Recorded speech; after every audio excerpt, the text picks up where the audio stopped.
Developing story we're following for you. Tenants at an apartment complex in Sandusky say they have not had water for 4 days now. And they say it's because the city broke a water and sewer line.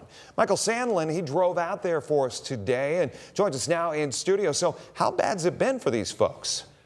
Well, Jeff, residents are increasingly getting frustrated as they have to turn to alternative options to do simple things like using the shower. That's led to a series of headaches for both tenants and the landlord, who claim the city is washing its hands of the issue. The Lord has me going through this during Lent with the government. Shamika Moore is the owner of this quadplex on East Forest Street in Sandusky. Now, it might not look like it, but Moore says the city just added a swimming pool in the back. That is 5 feet of swirling sewage and water. She says was caused by a mistake during the city's latest construction project on Monday. In the process of them doing this, they actually hit a water line and a sewer line together, which then contaminated the whole complex's water. And to make matters worse, Moore and 9-year resident Vernetta Morrison say instead of fixing the issue, the city just condemned the property instead. I know they come and knocked on the door, said the water was shut off, the buildings were condemned. He said, you're allowed to be here between 7 a.m. 7 p.m. As of 7 p.m., everybody should be out, but he couldn't tell us to leave. He said if the cops show up, we could be fined. It was a shock for the 4 families on the property, including a couple who are blind and battling cancer.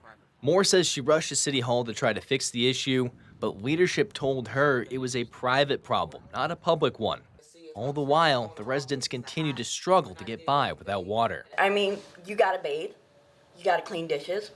I got a dog that drinks water. We drink water. Can't do nothing. I mean, everything's building up. You gotta go elsewhere to take showers. As dishes stack and tempers flare, Moore says she's dropping off gallons of water every day and letting the residents take showers at one of her other properties across the street. And now she's turning to a private plumber to fix the issue herself. I'm honored that I'm going to be able to save these guys and their family and get them some water. But it's left her and her residents with a sour taste for the city government of Sandusky. It's frustrating. They're not doing nothing. We're left without water. What am I to say?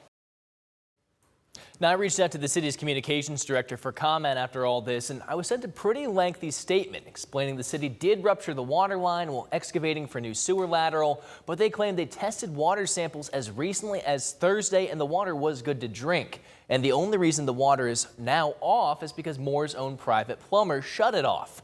They also claim they witnessed sewage backing up in the property's crawl space, which is why they condemned the property. Now, we have that whole statement online, but coming up tonight at 6, we're going to break down those statements even further and hear Moore's rebuttal. In studio, I'm Michael Sandlin, WTOL 11.